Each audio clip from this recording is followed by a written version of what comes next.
I'm Kurt Wanabo, and I'm going to talk about 3 reasons why you should buy a property in a down market.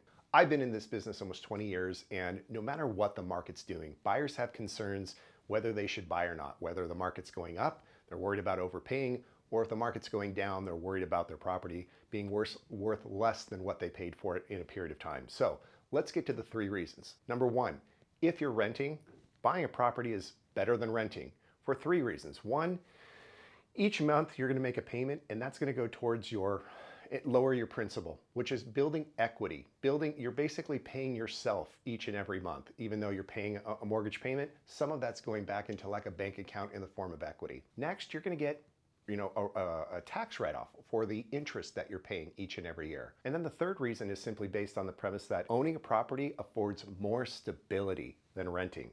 If you're renting, you may have a lease for a year, but you never know if the landlord's going to, raise the rent the next year, or if they're going to decide to sell it and kick you out, or they don't like you, so they're going to kick you out and get another tenant.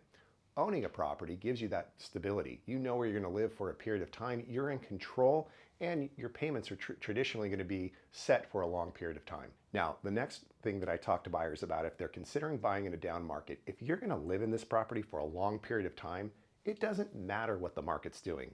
If you're considering staying there for 5 or 7 or 10 years, then we have no idea what the market's going to be doing at that time. So I always like to share a story about myself. I bought one of my first properties here in San Diego. 2 years later, it was completely upside down and worth $200,000 less than what I paid for it. But I was in control, and I didn't sell the property. I still own that property today, and it's worth 3 times what I paid for it.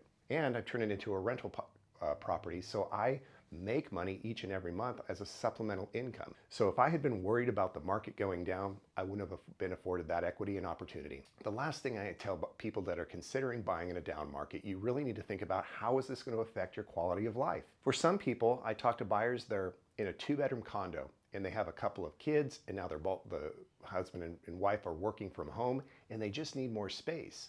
And if they were to buy a property and be there for a period of time, that would change their life drastically.